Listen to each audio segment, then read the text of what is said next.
The Chicago Bears have just invited 4 more camp bodies into our organization. What will they be? Who knows? But we're going to find out. And an interesting pass rusher has become available for the Chicago Bears and the rest of the league. Bishop and I are going to talk about that and more next on the Chicago Sports Podcast. Let's do it.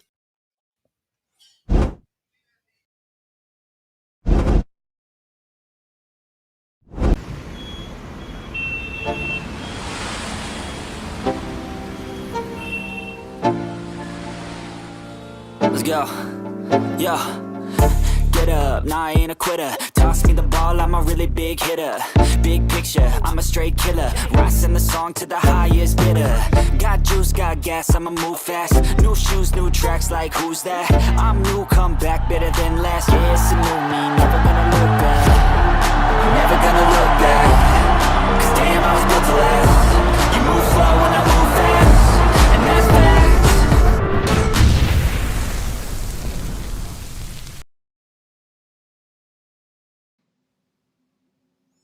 Yo, yo, yo, what's going on, everybody? It's Thursday night. And as always, you got your man, the Bishop, as well as my co host, my partner, Mr. D Nice. And tonight, we're going to dive into some information regarding 4 recent signings, or invites rather, as UDFAs to rookie minicamp. But more importantly, we're going to dive into a few other things that have come up, I guess you can say relatively recently, with regard to the new stadium, but more importantly, as D Nice has said just a few seconds ago, regarding a pass rusher that many know that could become available either for the Chicago Bears or for any other 31 teams in the NFL. So with that being said, we're gonna go ahead and get ready to dive into this. D Nice, what's going on, brother? How you doing? You doing okay? Hey, man, it's a lot. It's a whole lot. It's a whole lot going on, and it ain't so much going on at the same time. I'm happy to be here with you, rocking with you tonight, man.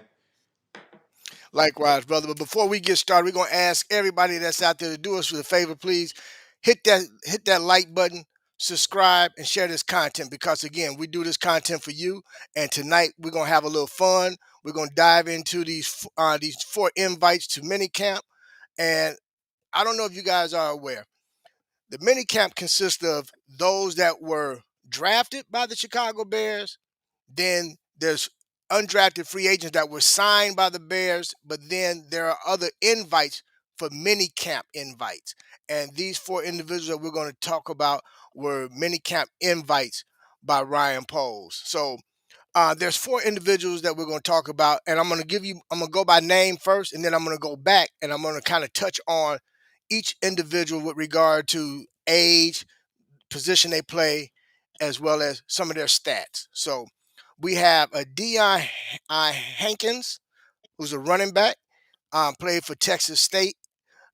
Also transferred from Texas El Paso. We also have Jahdae Walker, who is a wide receiver, Texas A&M. We also have Jonathan Kim, who is a kicker.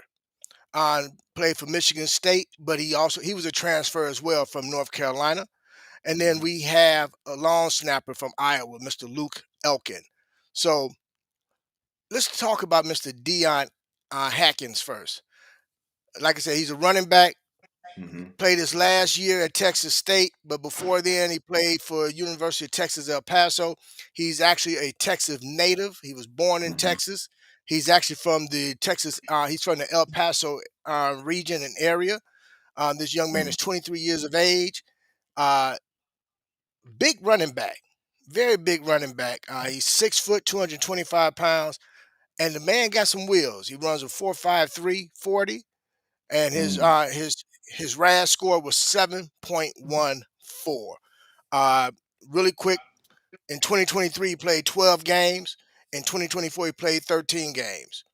Uh, Honestly, his attempts was 157 in 2023 to 62 attempts in 2024. And in 2023 he was able to accumulate 812 yards on the ground with 5 rushing touchdowns, and in 2024 he had 62 attempts, 272 yards on the ground with 2 on the ground touchdowns. So that's a pretty big back. I don't know if you had a chance to catch a lot of them at all, Darius, but if you can, share your idea of what your thoughts are on this young man. I a lot of what you shared, I've looked into as well. Like you said, a big guy. Him and Roshan may be similar in size, but this is a big athletic kid. Like you said, from the state of Texas. And if you notice, it's been a run. It's been a real run on Texas guys. Either guys that's from Texas or guys that went to Texas A&M. That's a real interesting thing. Powerful, powerful back, explosive. He had his time at UTEP, transferred to Texas State. It did. I don't think it went as well as he thought it was going to go. I think he did his Right. best years over at UTEP. But if you look at him, powerful runner. He's he's been criticized for running a little bit too high, but Hmm. he's something that he adds another element that we don't have in the room. A young, powerful runner. He's clearly the biggest back that we have thus far. So it's gonna be interesting to see where he lands, see if he can get in where he fit in. Yeah, I agree with you, man. I will say this: I had the pleasure of watching the young man play a few games, and Okay. he's man. Hey, look, he's tough. He is tough. You not again. He's another back that you're not going to bring down with the first tackle. It's going to take a couple guys to bring him down. He does sometimes seem to play up high. You Hmm. need to get a little lower. But again, look who we got for a running back coach. So I'm quite sure he's going to be taught, exactly what is going to be expected of an NFL running back. So with that being said, although he is an invite for our mini camp, he's really auditioning for 32 teams. Yes, If you sir. think about it. So whether Yes, he whether indeed. he makes it whether he makes it onto our roster or practice squad, he's auditioning for the other 30. He's auditioning for all 32 teams. But the Yeah. kid has, I think, had he came out last year, he wouldn't have been undrafted. He might have been a fifth or sixth rounder last year. Uh, Yeah. this year didn't do him as well in terms of this past season. It didn't do him quite as well as he thought it would have, the previous year. But talent is talent, and Talent's the young man talent. does have some talent, and me being down here in Texas, I've been here now be 19 years. I will tell you one thing, Mm. man. When it comes the running backs down here, they run hard, Yeah. and and you know we're real big on speed down here, man. We're Yeah. quite like Florida. We like guys that's got wheels. And this young Yeah. man do have wheels, and moving at 225 pounds, and he coming at you full steam, Definitely running a coming. 4.5 40. Definitely. And one thing I like about him, he's not afraid of contact, and he does not have a problem with running between the tackles. You Not know, at so all. so for them running back, I mean for them linebackers and them safeties that want to try to come up in that box and think they're gonna slow that young man down, strap up, cause he coming. You know, Yeah, that's but that's another thing that shows on tape, man. That's another thing that shows on tape. He's yeah. not afraid of contact. Like I seen one highlight, he carried probably about 3 or 4 guys to the end zone. Hey, I'm telling you, man, he's a load, man. He is definitely a load. And then you think about it, man, 6 foot tall, 225 pounds. That's not a little man at all. No, not at all. And also he's 23 years of age. Yeah, So he grown. he's coming with some stuff. You know what I'm saying? He's definitely Yeah, he's definitely coming with some things, man. And I'm excited to see what he does. Again, like I said, he may or may not make the squad. I will say this. One thing that Ben Johnson's doing is he's making sure that there's competition at all levels, yes, indeed. which is good. So, now Rashawn Johnson's got a little competition in the room now, you know? Yeah, So, and I again, think where our sorry to cut you off, but where our running back room stands, I think it's a competition for everybody, not just Roshan, but everybody.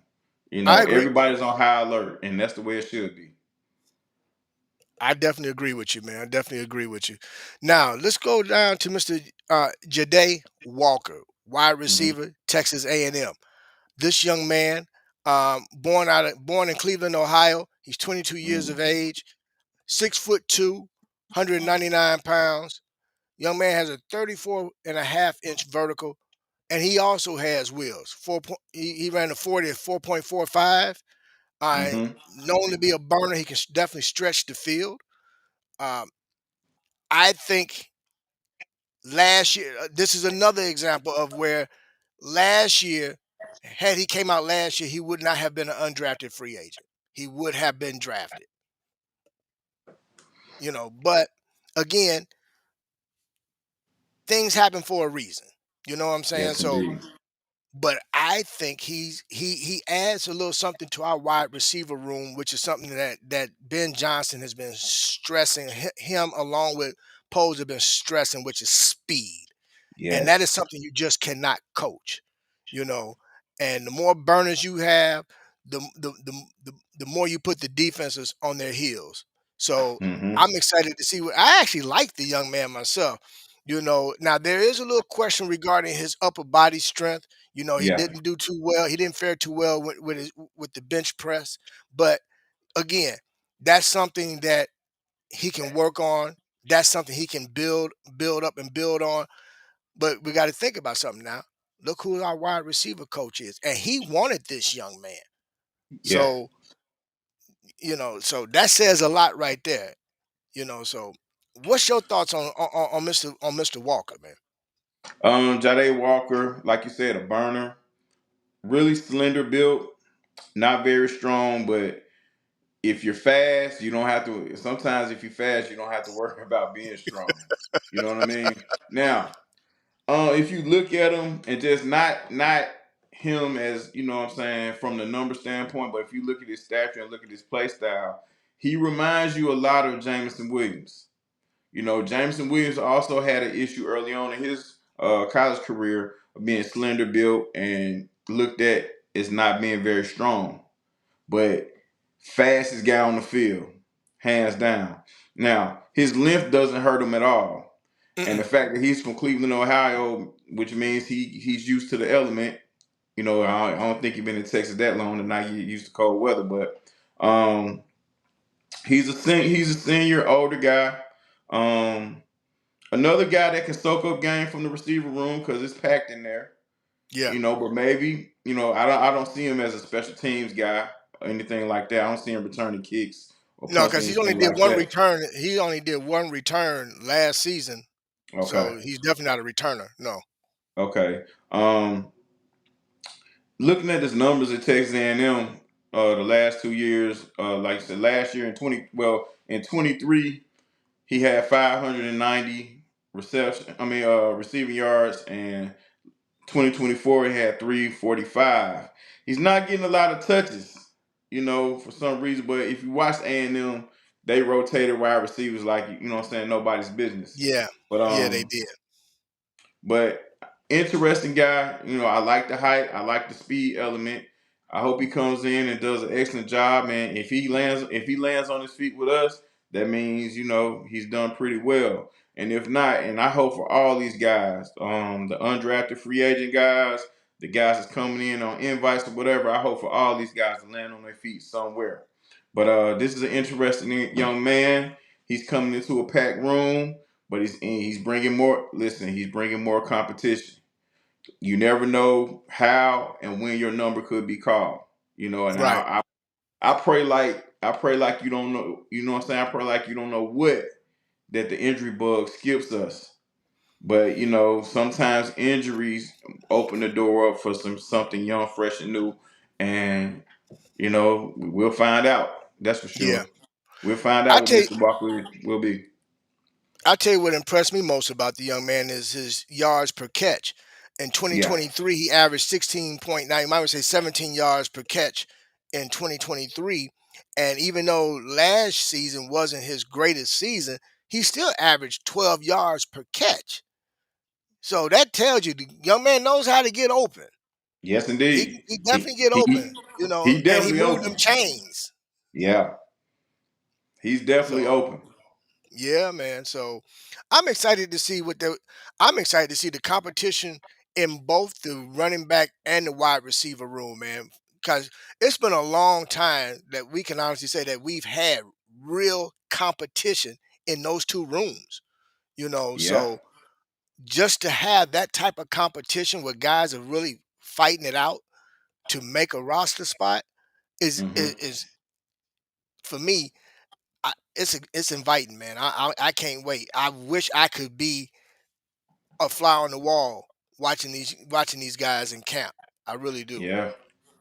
And we're gonna see we're gonna believe it or not, we're gonna see a lot more of these guys than we think, because these are the guys that's gonna be playing in those preseason games. The ones Hmm. that a lot of the casual fans don't really care about, but guys that's really into football, and understand that talent can come at you at any time, any point in time. We're gonna have a close eye on guys like this. So, you just never know how it unfolds. But you know what, D Nice, this is the thing that a lot of people don't understand. It's these guys that make the NFL interesting. You got more of these guys playing in the NFL than you do guys that got drafted early on in the draft. A lot of the earlier draft picks, man, if you know, come on, a lot of them guys, man, They fizzle they out. don't, yeah, quick, Yeah. quick. A lot of times these guys get looked over or passed on for whatever reason, but they come in with that chip on their shoulder and they take to coaching. That's the key. They take to coaching, and then you be like, wait a minute, we're on to something here, and it says a lot. Again, when you have coaches wanting you to be invited into the camp. So for Hmm. Mr. Walker, I think that says a lot to have Coach Randall L. wanting him to be in that wide receiver room. So I mean, he's seen something, whether he's watched some of his games or he's seen enough film to say, hey, we want this guy in here. So it's gonna be interesting, man. And I'm telling you, man, I guarantee if we get Randall L on here, he's gonna tell you that he reminds him a lot of Jameson Williams. I guarantee it. I guarantee it. And something else you had mentioned talking about stature.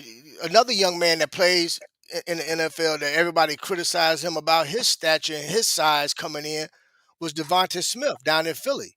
You Yeah. know, slender guy. They say, "Oh, he's gonna man. He better get in the weight room. He's not gonna survive. He's not gonna last." Well, seemed to be lasting pretty good to me. And matter of fact, uh, he finna get a piece of jewelry. You know what I You mean? best best believe it. So once again, speed, catch radius, and range means everything. Yeah. So Yeah. the next Strength is invite was, oh yeah, absolutely. Strength is, and that's the thing too, man. A lot of yeah. people don't understand. You don't have to be all cut up and ripped up to mean that you're not. Right. Doesn't mean you don't have some Right. strength. You know. That So there's a such thing as skinny man strength, man. And I would. one guy that exemplifies skinny man strength, and I know this is a different sport, but it just, you know what I'm saying, it hits the nail right on the head, and that's Allen Iverson. Well, for that matter, Kevin Durant. Yeah, it's another guy. So But Devontae is a but good example too. very good example. Very good example. Yeah. Now on to the next invite. This took quite a few people, by surprise because we seem to have a pretty good kicker.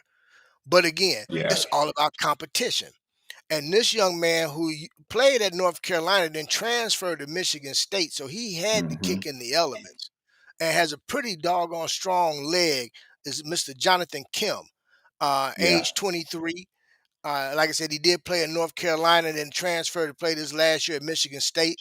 In 2023, just for his extra points, he was 17 for 17 on extra points. And in 2024, he was 22 for 24 for extra points. And then with his field goals in 2023, he was 13 of 18. And then he improved actually in 2024 and was 19 for 21 for field goals made versus field goals attempts. Um, this young man has a very strong leg, but more importantly, he's pretty doggone accurate. People gonna say, well, he missed a couple field goals, so how can he be accurate? Let's be honest. What is he? A little over 90% in field goals made. That seems pretty accurate to me. What you think? Yes, indeed. We can't nitpick, man. We can't nitpick at all. I You mean, know, now if Bears fans remember, there was a kicker at one time. We had a kicker with a funny kicking style. He had a funny stance as he got ready to kick field goals, and that's Paul Ettinger. yes, This guy in 2 years in Michigan State broke Paul Ettinger's records for kicking. So that's saying a that I lot. mean that has to say something. And I don't care how powerful your leg is or how accurate you think it is, you're gonna miss. Missing is a part of it. I've never seen a guy that hit every field goal or made every extra point. I've just never seen it. So to knock a guy that's 90, 80, 90%, I think you're doing a little bit too much. Well, let me see. If we do this by math, 9 out of 10. It's not too bad. Yeah, not too bad at all. Not too Not too bad. bad You at know what I'm all. saying? Nine out of Yeah, ten. I take that any day, man. I mean, any day, I mean, man. as much as I love Cairo Santo, he was 90% this year. I mean, misses happen, man. Yeah, It's they when do. it's when you miss that makes the most of the difference. There you go. There you go. And So, then the last individual that was invited into our mini camp this year was a long snapper, Mr. Luke Elkin from Iowa. And hmm everybody was like, "Well, why would they invite a long snapper?" Well, the long snapper that we currently have is only on a 1 year contract, so Daily, we need correct? that competition. Yeah, we need Scott that Scott Daily. competition. Yeah, yeah, he's on a 1 year contract, hmm so I understand bringing in a younger guy, give him opportunity. And again, people must remember, as much as these guys are in our mini camp, invited to our mini camp, they are auditioning for a job. So even if they don't make our roster, it's very likely and hopefully that they do get picked up by one of the other 31 teams to have an Yeah. opportunity to live out their dream and play on Sundays for the NFL. I mean, heck, hmm even if they don't do nothing but the first season, make the practice squad. At least they can say, I'm on whatever respective team's practice squad. I'm part of the organization. I'm Yeah. getting a check, Yeah. That's what So I'm rooting for, man. I'm rooting for those guys just to say, hey, look, I fulfilled, I've accomplished a dream that I had. mhm, Because these guys, like, it's hundreds of thousands of players that dream of being a part of the NFL in some way, shape, or form. You know, yeah. for you to, what I'm saying, get on your first year and you're at the practice squad, you have an opportunity to work your way up. That's all. That's all any player can ask for. Absolutely. And the good thing is, man, these guys are getting ready. So minicamp kicks off tomorrow. Yes, sir. So these guys are going to be, you know, meeting the coaches, getting an opportunity to get their playbooks, um, run through some drills, get introduced to what the team is looking for and what they expect of them at their respective positions. So football is getting ready to take off, y'all. It's getting ready to jumpstart, and it starts tomorrow for most of the teams, and not all the teams. Mini camp starts tomorrow, so let's get ready, hmm y'all. It's going to be interesting. These guys are fighting for positions, whether it be making the Chicago Bears or somebody else's team. But these guys are Yep. auditioning. They're going to be playing hard, and they're going to be putting it all on the line to be able to play on Sundays and be part of the NFL, the National Football League. So, with that being said, we're going to pivot and we're going to touch on something that came out today, which I don't know if many people know. Arlington Heights is getting ready. It has a new mayor, and that new mayor hmm got sworn in today. But before his swearing in, he actually received a personal visit from Mr. Kevin Warren, president hmm of the Chicago Bears, and they had a chance to sit down and kind of talk about one him taking on his new role as mayor for Arlington Heights, but more importantly, they talked about the new stadium and where he stands in wanting to have the stadium in Arlington Heights. And it seems that that conversation went pretty doggone well to the point where he's quite excited about the Bears actually breaking ground and building that new stadium in Arlington Heights. Now, from my understanding, also now Mayor Brandon Johnson said that, hey, wait a minute, we're still in conversation too. We got some proposals out there to the Bears and to Kevin Warren also. So the battle still continues. But I wanted to get your thoughts on where which direction you think this is heading with regard to the new stadium, as well as the chat. You guys chime in. Do you guys want to see the new stadium in Arlington Heights out in the burbs, or would you like to see the new stadium still along the lakefront? Throw that in the chat for us. But D Nice, what's your thoughts on it, man? Hmm.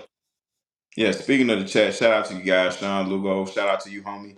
Noah James, Vernell, we see you. What's up, Trax? I see you as well. When it comes down to that stadium thing, listen, this is at this point it's inevitable. Um, the Bears are gonna have a stadium and have a whole, area that they can call their own. This is something they won't be sharing with the city of Chicago. Um, this will be theirs.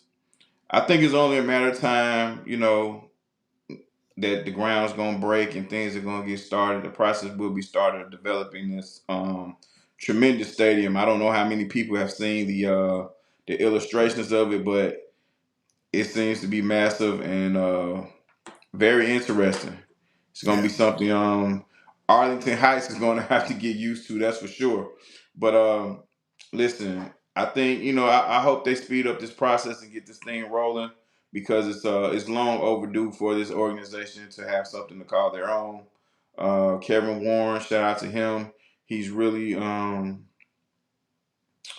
pressing the line on Arlington Heights, and also he's putting Chicago he's put the city of Chicago on notice and letting them know that this is the move that we're making.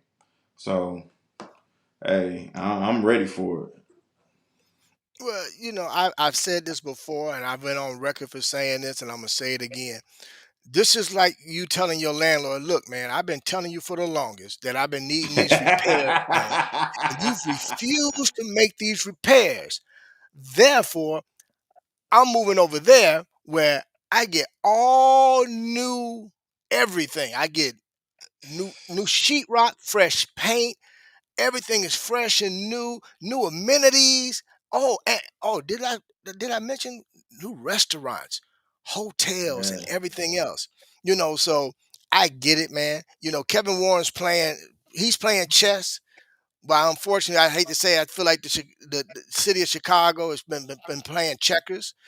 I think they been a little overconfident over the fact that we've been a tenant of theirs for so long, and Hmm. but I don't know if you saw the renditions that has been presented to Kevin Warren by Brandon Johnson on what they were thinking about doing, which I was surprised when I saw the renditions and saw that they actually was going to keep the pillars, but get rid of the old Soldier Fields.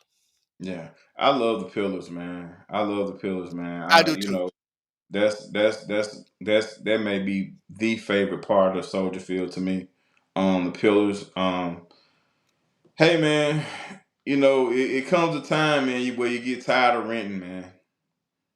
You get tired of renting, man. It's time to break that lease in and move into your new home, man. It's time to get some ownership. And like I said, the Bears, this move of ownership has been long overdue. Yeah. Either they were gonna make a deal with the city of Chicago to where they can have the stadium for themselves, or you go out here and find your own land, and you got enough money, man. Break ground and build it on your own. Well, you know I've said this before on previous shows, man. This is monumental for the organization moving into the future, not just in terms of owning the stadium and the land around it, but to be able to attract free agents, but more Mm-hmm. importantly, to be able to pay these free agents.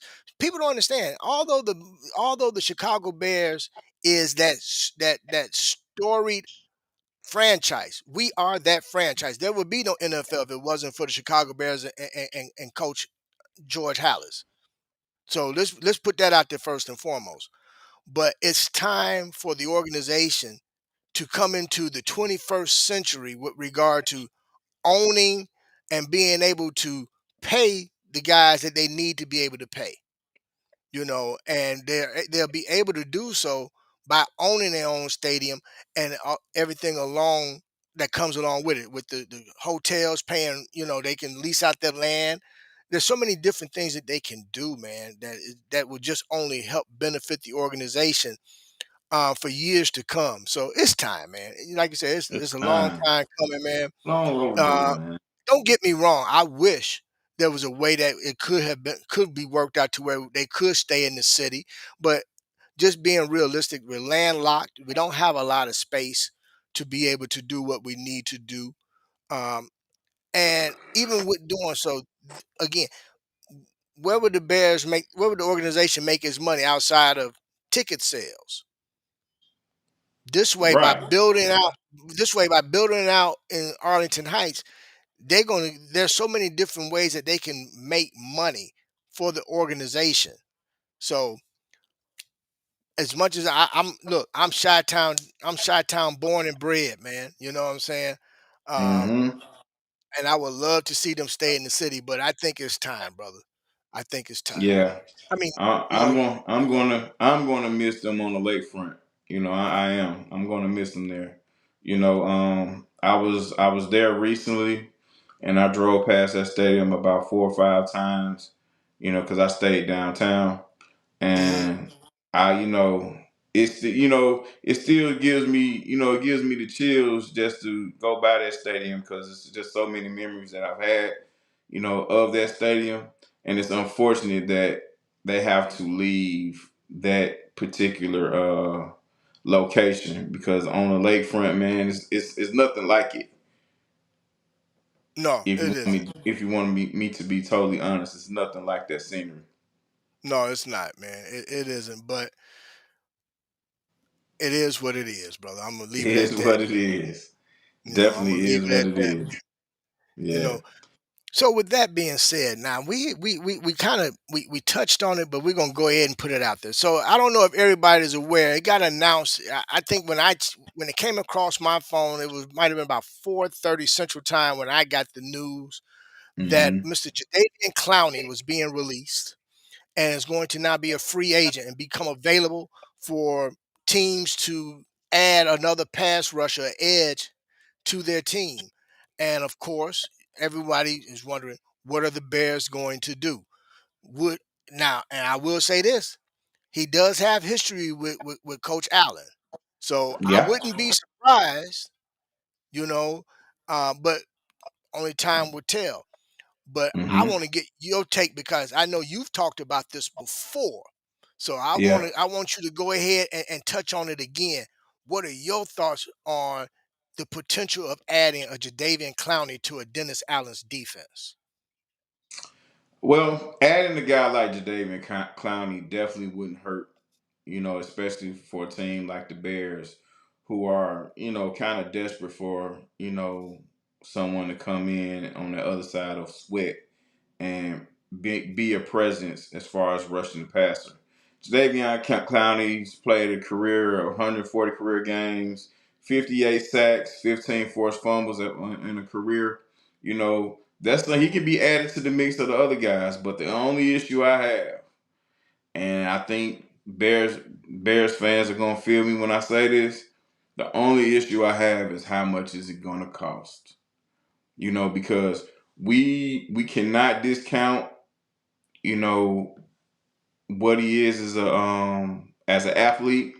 His size at 6'5", 266, 7 pounds.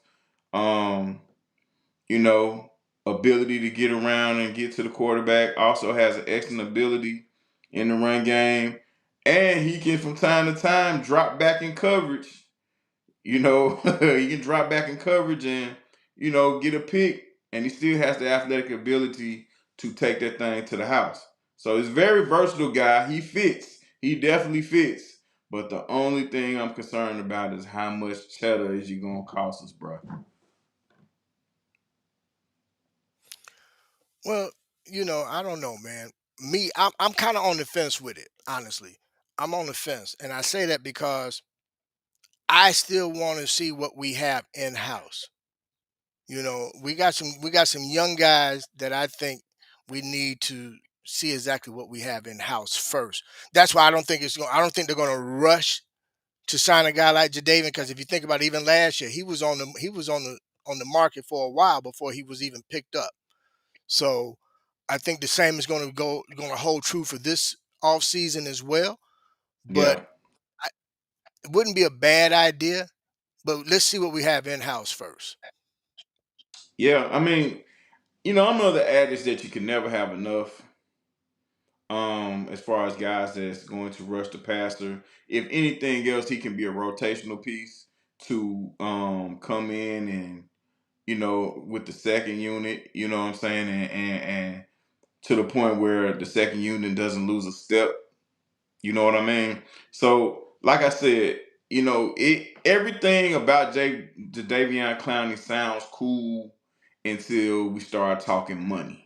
And he has a heck of a team as far as representation, because wherever he goes, he makes sure he gets paid. Now, is he Yeah, worth some of the money that he's made throughout his career? Who am I to say? But I don't want us breaking the bank trying to bring him in. Because he's not a guy like a Max Crosby or you know all the other significant pass rushers that we have in this league. He's not that, and he's kind of past that. He's kind of past his prime yeah, years, and he's been yes. everywhere. He's been everywhere. His name, he's been in quite a few teams, and he's given pretty much the same amount of output everywhere he's been. He finds ways to be effective, but I think his main issue is consistency, and I don't want to pay a lot for someone that's inconsistent. Well, like I said, man, that'll be a decision that they'll make. I think much further into the off season, leading up Hmm. to training camp. Who knows? That might be that. You know how you get that last signing right before the last game or two of preseason, just to get a guy Yeah. in the building and get them going. If they decide Hmm. to make that decision, but I think they're really going to take a strong, hard look at the guys that we currently have in the building. I want to see what we got, man. Really, I Yeah. really do. And I do believe, like, don't get me wrong, I do believe in the group that we have, and I think we're better than most people think. It's just that it's just an opportunity to add, a veteran, someone with knowledge, and someone that still has knowledge and ability to play football. Yeah, Because unfortunately, injuries happen, and they happen at key positions, and this is one position where guys get nicked up pretty good. And he's shown a great level of versatility throughout his career. And if you look at Jadaveon, it seems like he kind of blends in with the talent that's around him. Now, I don't I can't say if that's good or bad, because if he's around a good unit, that means you're gonna get good production out of him. But if he's around some guys that ain't really feeling like coming with it today, he's gonna probably carry that same yeah, that's attitude. been my problem with him too, man. It's Yeah, like he doesn't take that step to stand out. Like yeah, you want that guy to stand out, and he's always had that level of talent, but it's just never yep. seemed to really step into that, and that's been the disheartening thing when it comes to him. But he's put together some pretty good seasons with certain teams, Yes, like you say, with indeed. certain teams, and Hmm. one of those teams was when he was playing under Coach Allen. So I don't know. Maybe it's something with regard to how Coach Allen uses him, and maybe they just had that connection. But we'll see. We would definitely Yeah, see, I'll never forget when this guy was coming out for the draft. He man. was looked at as the greatest thing since sliced bread, I swear. And he put on, at South Carolina, he put some impressive film out there. But again, it wasn't consistent. He was a Right. guy that's full of splash plays, but not so, not, you know what I'm saying, not just consistent play. So, and it's followed him throughout his career. If you look at his career numbers, it shows. Yep. So let's touch on something else, man. Let's talk about. I want to go back to the coaches. Hmm. So Ben Johnson has put together what we seem to see as competition across the board when it comes to key skill positions, especially. Hmm. There's competition there. I really tonight I want to touch on the wide receiver room because I don't think they're getting enough attention. And I say that because nobody really understands the Randall L effect. And I want you, if you can, I want you to touch on the Randall L effect and what is going to have with his coaching style and what he brings to the sideline as a coach, but more importantly, how he is real tough about accountability. Hmm. He seems to be pretty strict about guys running their routes properly, so their route integrity must be in place. Touch on that, man. Let everybody know what the Randall L effect is going to have on that wide receiver room. I mean, for some of the people, if you remember Randall L as a player, he's taking that same mentality as a coach. Hard nosed, old school guy, but he's young enough to relate to the guys that's coming out of college now and entering the NFL. Um, he's about the details. This is a former quarterback we're talking about, and we're talking about him as a wide receiver, but he was a quarterback first. He's a former quarterback, so he's about the details. Um, he's uh, route integrity is his thing as well.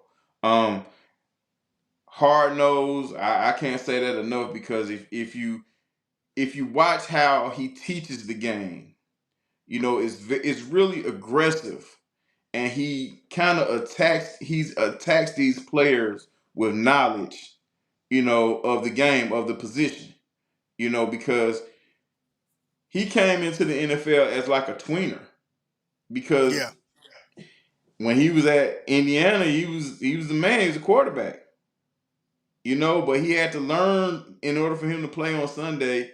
He had to find something else to do, and he's not a very big guy as far as height, stature. He's not a big guy, so he was with the Steelers, making those tough catches, you know, through the middle, and a lot of times over the top. And he brings the same intensity as a player to the sidelines. And I just hope, because I've said this a number of times, coaches set the culture. So I hope these guys, even the guys that started for us last year, I hope they're prepared. I hope they got with their wide receiver buddies from other places where Randall L is coaches and got some knowledge from these guys about how Randall L, goes about his business. Because these guys are going to have to buy into this thing, or because it ain't going to be no politics with Randall L. It's not no, going to be that. And it's been a lot of that in the past, but with Randall L, we won't have that. If guys like Ben Johnson said, no block, no rock. And that's only one facet of it. You're not going to be shortcutting routes. You're not going to be walking off, you're not going to be walking off the field while plays are still going and things of that nature. It's not going to be none of that. right. So the culture will be set by the time training camp started. So I hope the wide receivers on this team, from wide receiver one to the latest camp body, I hope they all buy in. You know, Because if nothing else, they will be better players under Randall L. well, you know what else I like about Randall L, man? A lot of people don't remember this either. He played basketball too. He was a two Yes, sport guy. indeed. Yes, So he's indeed. an athlete, you know what I mean? Yep. And when you say attention to the details, Just call up those wide receivers over there across the way in Detroit and ask them what type of coach he is. They'll tell you, hey, my Yep. man ain't about no. He ain't about and he don't mind the smoke. You At know, all. he don't mind the smoke at all. But if you don't, one thing I like about him, if you're not doing what he's asking you to do, you will stand over on the sideline. He's not. It's Most not one of those definitely. things where I'm gonna pacify you and I'm gonna let you still get your touches. No, man, stand on over there and until you get what I'm trying to get out of you. Yeah. Stand over there, and that's what Yes, we need. indeed. These guys ask for hard coaching, like you said. I hope they're ready for it because they finna get I coached hope they're hard. ready. Yes, indeed. I mean, from like I said, from wide receiver one on down, you gonna get Yeah, it. When you mess up, you gonna feel it. And he may have a little bit more grace on the veterans, on the veteran guys, or the more successful I guys, don't but it think won't be so. by much. It won't be I by don't think much. so. I I think he's going to really be trying. I think he's going to expect more out of them. I can see him really coaching DJ hard, because Hmm. you know DJ has those moments from time to time. It's not a lot, but he Yeah. has had those moments. This, especially this past season, and I don't suspect that we'll have that this year. But what I do like about having a coach like Randall L. when it comes to a guy like DJ, because DJ is very, if you think about style, similar in regard to being able to catch the ball in certain places and be able to Hmm. get yards after the catch. And that's where I think he's going to really be able to help and affect DJ's game to where I think DJ's going to have one of his best seasons this year, you know, and I can't wait to see what he does with Rome in terms of showing Rome how to really use his body, you know, as being a bigger receiver, especially Yes. down there in that red zone, you know, because that's where he made his money at. So I just, like you said, I'm with you. I hope these guys are ready because they getting ready to get coached, man, and they gonna get Yes, coached sir. hard. Yes, sir. I think, as I think about it, and I've thought about this for the last couple of days, I think Rome is poised to have a very big year next year. Of course, health, and I keep saying health. I hope I don't jinx these guys, but, health is a part of this game, the Yeah, unfortunate part of it. But I think Rome is poised to have a heck of a year coming into next year. You know, I'm he's glad you said that. he's gotten so he's been blessed to get knowledge from um two different guys. Hmm. Two guys that play a different style of receiver. One is Keenan Allen, the other is DJ Moore. And then you add in this receiver coach who comes with another element to it. Yeah. I think he's poised for a heck of a year, man. Well, you know what? And you touching on that just made me think about it. Detroit was the only team that had two receivers that both had over 1,000 yards receiving. And as much as everybody want to give Ben Johnson the credit for that, you got to give that credit to Randall L. as the coach. Them guys did what they was asked to do, but Bought again, in. they bought in, and their route integrity was on point. If you think about them guys them boys ran good crisp routes, man. You know, Yeah. Jared Goff didn't have no issue being able to find them guys getting open, getting them the ball. Yeah. You know, With things like that, man, all this stuff has to be like a link chain. You know, everything you're only as strong as the weakest link on this chain. Everybody has to understand the assignment and follow it through, to the hmm T. And it was a lot of that done in Detroit, and that's how you know they got some good coaches. You know what I'm saying? yeah, Because here, last year, and I hate to beat a dead horse, but it was a whole lot of talking, a lot of well wishing, and just a lot of wishes in general, but not a whole lot came into fruition. And if you look at the way that thing was ran in Detroit, everybody understood their roles and they all bought in and they, Hmm. they went for the great. They all played for the greater good. So Yeah, hopefully we don't have to do things just like the Lions.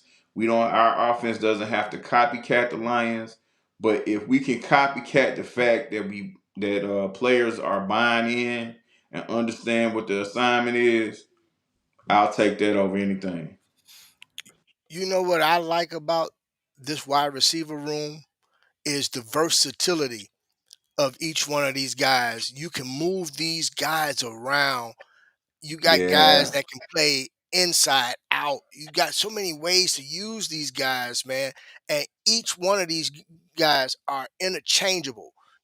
They don't you don't have to always just line Rome up on the outside. Rome can play slot. You can move DJ to the slot. Then you got and then I mean, come on, we haven't even talked about Mr. LB3. I'm gonna call him. Yeah. You know, I think he gonna be a dog coming out the gate. So the versatility within that wide receiver room and the fact that they've added speed on top of that, Hmm. Yeah. which is going to be it's going to put some fear in some defenses. I don't care what nobody say. Look, when you got Uh-huh. cats that you got to look at, and these cats is running four four threes, four fours, and you a corner, and you trying to press, and if you don't get hands on them quick, man, it's a wrap. Yep. I don't care Y'all how you gonna have flip that them on. hips. They're gonna have their hand up. They gonna have Yeah. their hand up. We know what that means. When they got their hand up, you know what that means. I don't care So how you yeah, flip them man. hips, man. If he got you by 2-3 yards, 9 times out of 10, you're not closing that gap, man. Right. You know, and then Um. and having a and now that Ben Johnson has a quarterback like a Caleb, Mhm. Yeah. what he's going to be able to come up with and do with the offense as well. That's why when you said we don't have to look like Detroit, I don't think we're going to look anything like that offense. You're gonna have some guys like Loveland who's gonna kind of fill a role like you know like a guy from Detroit, but more The tight importantly, end, yeah. yeah, Laporta. Laporta, and then you got Burden, who is kind of to me is a bigger, faster Amon St. Brown. Mm. So Yeah. there's gonna be This it's gonna be oh man, interesting. yeah, But yeah. I want to be a fly on the wall, man. I just want to be a fly on the wall. I want to fly on the fence. yeah. When Hey, in training you camp. you mentioned something, about the receiver group, and what you mentioned is kind of like the word you mentioned is my word for the Bears team, and it's gonna be there for the rest of this year.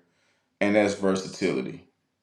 If you look at the guys that have been brought in, from the guys that's been signed with from free agency to the guys that's been drafted to the UDFA's and to all the way to the guys the camp invites, they all have an element of versatility to their game, Yeah. and that speaks values because the more you can do, the more of service you can be.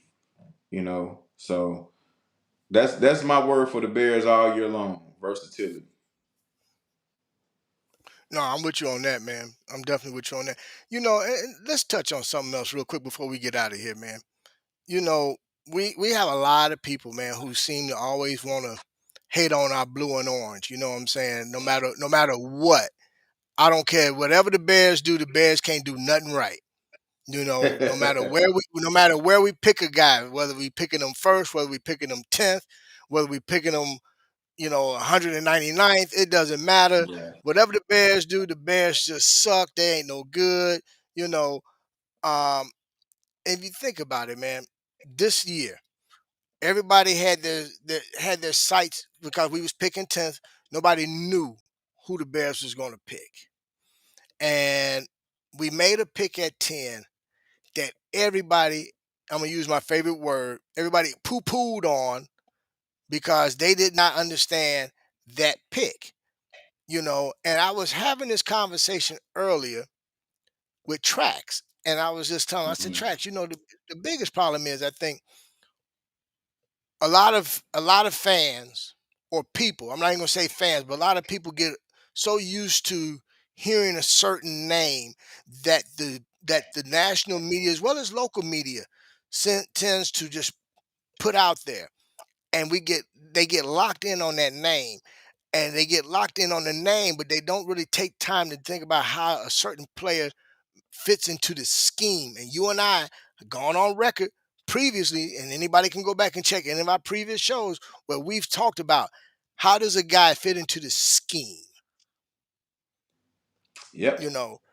So I say that, man, to everybody that's out there that's listening, whether you are a bona fide Bears fan or a bona fide Bears hater, know this. We are coming for the North this season. Hate on us all you want, but we love this blue and orange and we wear it with pride, as they do as well. So I'm gonna welcome Mr.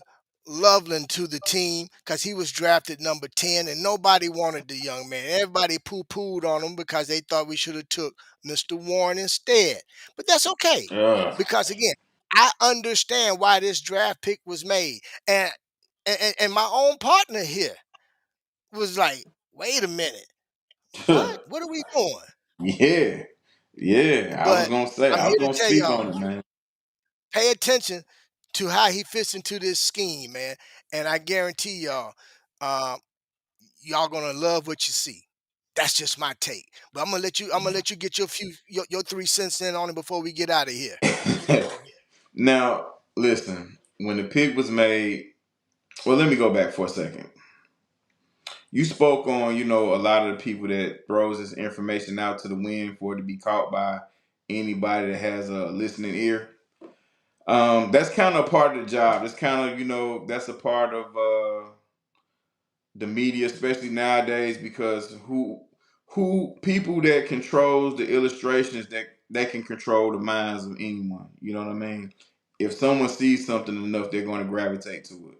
It doesn't have to be fact. It just has to be interesting. I was told one time, uh, it's always better to be interesting to be good than to be good.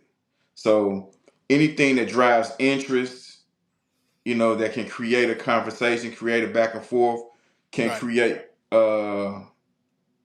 can something that can allow two people to agree or disagree, you know, it's fair game. It's all a part of it. So going into the thing with Coach and Loveland, it was said that we all knew that how most Bears fans felt. Uh, Lineman or pass rusher needed to be the pick at 10. Me personally, I was a Genty guy, but once I realized he wasn't gonna make it to us, I looked into O line and a pass rusher as well. So the fact that his tight end was picked and not the popular tight end, that rubbed a lot of people the wrong way, including myself. I didn't want the tight end picked at 10 at all.